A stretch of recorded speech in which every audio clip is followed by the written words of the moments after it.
Hi guys, welcome to Kryptonix gaming. और भाई एक और बहुत ही सुपर बिल्ड आप लोगों के लिए लेके आ गए हैं। और भाई ये बिल्ड है कंप्लीट गेमिंग के लिए और बहुत ही धांसू गेमिंग हो जाएगी। एंड भाई जब आपका स्पेस ना हो टेबल के ऊपर एंड आपको थोड़ा सा इधर उधर रखना हो, कैबिनेट ज्यादा बड़ा टेबल ना हो, तो उसके लिए बहुत ही परफेक्ट बिल्ड है ये। हमने यहाँ पे M80X बिल्ड बनाया है which is purely for gaming and obviously बहुत सारे और टास्क हो सकते हैं। तो आओ भाई देखते हैं, इसका स्पेसिफिकेशन बात करेंगे एंड हमने एक M80X बिल्ड इतने सस्ते में बना कैसे दिया वो भी आपके बारे में बात करेंगे एंड इसका परफॉर्मेंस देखेंगे आज।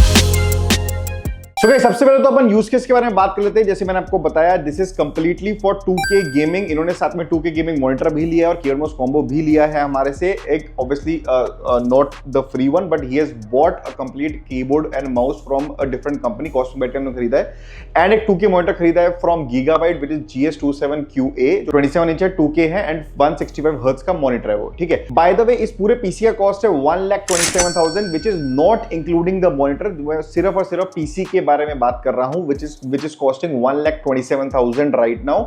अगर आपको मॉनिटर चाहिए, मॉनिटर अबाउट 16,000 के आसपास मिल जाता है आपको, तो that would be an additional cost. और अगर आपको कीबोर्ड माउस अलग से बाय करने तो उसका अलग कॉस्ट है। सिर्फ और सिर्फ पीसी की बात करूं तो वो 1,27,000 का आपको मिल जाता है। तो भाई अब हम बात करते हैं हमारे स्पेसिफिकेशन के बारे में। ठीक है, सबसे पहले तो we'll talk about our processor. हमने यहाँ पे फ्यूचर प्रूफ 9000 सीरीज में गए हैं। Ryzen 5 9600X यूज किया है, 6 course 12 threads and most importantly it will give you a really superb gaming performance। आपको इससे ऊपर गेमिंग के लिए 2K गेमिंग में जा रहे हो लेने की जरूरत बिल्कुल भी नहीं है भाई। Ryzen 7 में जाओगे, इवन 9 में भी लोग लेते हैं 2K गेमिंग के लिए, बिल्कुल भी रिक्वायरमेंट नहीं होती। 2K gaming would work perfectly with Ryzen 5 9600X। 6 core है, 12 थ्रेड है और इसमें स्ट्रीमिंग भी हो जाएगी आपकी। और इसमें जब आप टेस्टिंग देखोगे उसमें जो हमने गेम रिकॉर्ड करी है, इस बार हमने OBS पे रिकॉर्ड करी है, उससे आप डिफरेंस देख पाओगे कि भाई अगर आपको गेमिंग करते हो उसको रिकॉर्ड करना है तो कितना डिफरेंस आ रहा है। जनरली बताऊं तो 1 से 2% का आ रहा है, ज्यादा डिफरेंस बिल्कुल नहीं आता, because it's a very strong processor and it is at a very good price also. 22,000 के आसपास आपको मिल जाता है। सबसे बढ़िया बात यह है कि सबसे लेटेस्ट जनरेशन का AMD का प्रोसेसर है ये, तो you don't have to worry about the future proof situation as well. Next we'll talk about obviously our graphic card, जो गेमिंग सबसे इंपॉर्टेंट होता है। हमने यहाँ पे 5060 Ti 16GB यूज किया है MSI का Shadow 2X OC वर्जन है, डुअल फैन वर्जन है MSI का। इट कम्स अंडर 50,000 का कॉस्ट एज वेल। तो अगेन रियली गुड प्राइस में you can get amazing 2K gaming performance. बाकी परफॉर्मेंस तो देख ही लोगे और जेन्युइनली बताऊं ये कॉम्बिनेशन 2K गेमिंग में बहुत ही अच्छा परफॉर्म करके दे रहा है जेन्युइनली। ठीक है, तो हमने एक M80X बिल्ड बनाया है जिसमें हमने जो मदरबोर्ड है वो भी आपको M80X यूज करने की ही जरूरत है। देखो बड़ा बोर्ड इसके अंदर नहीं लगेगा। This could be a disadvantage in M80X build also and to be honest जिसको रिक्वायरमेंट है ही नहीं एक्स्ट्रा PCI स्लॉट्स की, तो वो M80X लोगे, कोई परफॉर्मेंस डिफरेंस नहीं आएगा एंड आपका पैसा भी बच जाता है in general in 8X build also. हमने यहाँ पे गीगाबाइट का B850M gaming X Wi-Fi 6E use किया है। So advantages of 850M gives you PCI 5, gives you a future proof performance। future proof अगर आपको आगे जाके Ryzen 7 9700X या Ryzen 7 9900X 3D में भी जाना हो, this motherboard can handle very easily। Price में आपका बम्प नहीं आएगा ज्यादा के ज्यादा, आई थिंक 16 या 17,000 रुपए का मदरबोर्ड है। रियली गुड मदरबोर्ड एंड अगर आप M80X बिल्ड बना रहे हो this is really good because आपको 2 NVMe स्लॉट्स मिल जाते हैं एंड आपको 4 रैम स्लॉट्स भी दे रहा है ये, तो आपको टेंशन लेने की जरूरत नहीं है। आगे जाके रैम बढ़ानी हो, स्टोरेज बढ़ानी हो तो कोई स्ट्रेस लेने की जरूरत है नहीं आपको। ठीक है, तो नेक्स्ट अगर हम गेमिंग के बारे में बात करें तो RAM is a really important and plays a really crucial role while gaming as well. तो हमें डुअल चैनल रैम का बहुत अच्छा रिक्वायरमेंट होता है। अब मैं ये नहीं कह रहा हूँ कि 32GB इज रिक्वायर्ड, बट मैं ये कह रहा हूँ कि डुअल चैनल अगर लोगे तो बेटर परफॉर्मेंस आपको लाके देगा। अनफॉर्चुनेटली DDR5 में आपको 32GB में ही डुअल चैनल मिल पाता है, तो we have to go with 32GB RAM 16:2। Although it is good, आपको ज्यादा बजट में ऊपर नीचे नहीं होता।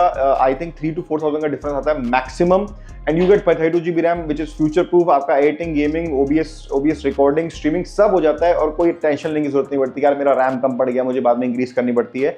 और 16 GB RAM is still good, but 2K gaming में 32 GB लोगे तो honestly that is a very ideal situation. And आपको बजट का तो देखो पता ही, हम फालतू में इंक्रीज करते नहीं, आपको बढ़िया तरीके से विदाउट बजट प्रॉब्लम्स के हिसाब से हम आपको 32 GB रैम दे ही देंगे, so don't worry about it. ठीक है, नेक्स्ट अपन बात करते हैं हमारे पावर सप्लाई की। 750 वाट हमने पावर सप्लाई यहाँ पे यूज किया है, डीप कूल का 80+ gold fully modular PN750M 750 what. So guys हमारा इसमें ये पॉइंट था कि आई नो 650 वॉट काम कर जाती है। बहुत लोग बोलेंगे आपने पिछले वीडियो में 650 वॉट किया तो इसमें 750 क्यों कर रहे हो? भाई देखो, हमें इसमें ये था कि M8X बिल्ड बनाना है तो we have to at least try to go with a modular power supply, because जितनी कम से कम केबल उतना बेटर, बिकॉज इसमें केबल इम्प्लीमेंट करना बहुत मुश्किल हो जाता है अगर नॉन मॉड्यूलर पावर सप्लाई हो तो जब भी आप एक M8X या मिनी ITX बिल्ड लो, try to go with a modular power supply only, because it will help you a lot with the cable management and most importantly उससे आपका हीट डिसिपेशन बहुत आराम से हो जाता है। तभी हमने इसके अंदर 750 वॉट मॉड्यूलर यूज करी, क्योंकि मैं 750 वॉट ब्रॉन्ज भी यूज कर सकता था, 650 वॉट भी यूज कर सकता था, 650 वॉट गोल्ड भी यूज कर सकता था, बट हमने यहाँ पे 750 वॉट प्रॉपर मॉड्यूलर यूज करी ताकि हमारे लिए और कस्टमर के लिए बहुत आसान हो उसका केबल मैनेजमेंट और हीट को प्रॉपर तरीके से मैनेज करना। अच्छा भाई, इस केस में एक और वो है कि इसमें जो पावर सप्लाई है वो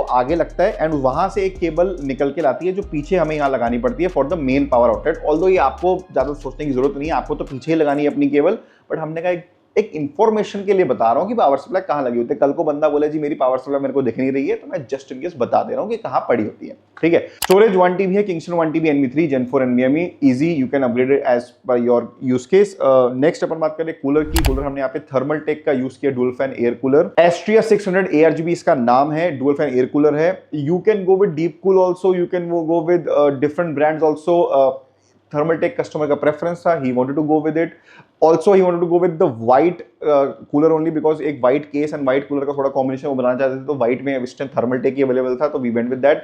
performance is good, there is no problem with the performance because it's a dual fan air cooler. तो dual fan air cooler Ryzen 5 को बहुत आराम से और बढ़िया तरीके से संभाल लेता है और प्राइस में भी ज्यादा आपको हिट नहीं होता, टू बी ऑनेस्ट। ठीक है, लास्टली मैं थोड़ा एस्थेटिक्स के बारे में बात करूं तो हमने फर्स्ट ऑफ ऑल जो कैबिनेट यूज किया है यहाँ पे Asus का AP201 यूज किया। It is a M8X cabinet, जैसे आप देख सकते हो। हाँ, इसमें फैंस बिल्कुल नहीं आते, you have to add at least Corsair किसी भी ब्रांड के 3 फैंस ऊपर हमने ऐड करें to get a proper air flow in the cabinet. एक पीछे आता है एक fan, but again you still need 3 fans in order to get a proper air flow in the cabinet. ठीक है, बाकी कैबिनेट बहुत अच्छा है, आप इसमें लिक्विड कूलर भी लगा सकते हो, आप इसमें M8X का मदरबोर्ड लगा सकते हो, आपका बजट फ्रेंडली कैबिनेट रहता है। एंड हमने ऑब्वियसली इसमें व्हाइट यूज किया है, लुक्स रियली गुड, आसपास पूरा मैश है, ऊपर भी मैश है, देखने में बढ़िया है। मोस्ट इम्पोर्टेंटली यूजेबिलिटी, जिसको M8X का यूजेबिलिटी है उनके लिए बहुत ही सुपर्ब चीज है ये, और ज्यादा प्राइस में बम्प भी नहीं आता। तो अगर मैं 8X बिल्ड की बात करूं, I can get this at least, मतलब ये लेके चलो कि 4 से 5,000 रुपए इंक्रीज होगा आपका M8X में, ज्यादा इंक्रीज नहीं होगा, क्योंकि 8X कैबिनेट्स अगर मैं बात करूं तो आपको बहुत सस्ते मिल जाते हैं, ये 7,500 के आसपास है। तो that will be the only thing that will increase the cost. And the fans part, apart from them, there won't be any big difference in the cost because आप M8X यूज कर रहे हो, मिनी ITX में नहीं जा रहे हो, and आप SFX पावर सप्लाई ना यूज करके full 8X power supply use कर पा रहे हो इसके अंदर, so that saves a lot of cost in this। ठीक है, तो भाई इस पूरे पीछे का कॉस्ट है 1,27,000। अगर आपको भी ऐसे, सॉरी अभी ये पूरा नहीं हुआ, अभी हम बेंचमार्क देखेंगे पहले। तो जैसे मैंने आपको बताया कि OBS पे हमने इसमें रिकॉर्डिंग करी है, तो 1 से 2% का ड्रॉप आ सकता है परफॉर्मेंस में, बट आई स्टिल थिंक जिनको YouTube पे वीडियो डालनी है OBS पे रिकॉर्ड करके, उनके लिए ये प्रॉपर वे है दिखाने का। तो आ जाओ अब देख लेते हैं।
सो गाइस आई होप आपको इसकी परफॉर्मेंस पसंद आई हो। 2K गेमिंग के लिए हमने बिल्ड बनाई है। अगर आपको भी ये पीसी चाहिए हमको कांटेक्ट कर सकते हो, हमारी वेबसाइट पे जाओ, वहां पे आपको मिल जाएगा। अगर वहां पे कुछ नहीं मिल रहा है हमको कांटेक्ट कर सकते हो, व्हाट्सएप पे, कॉल पे, हमारे स्टोर पे आ जाओ, ये बिल्ड बना के आप लोगों को दे देंगे।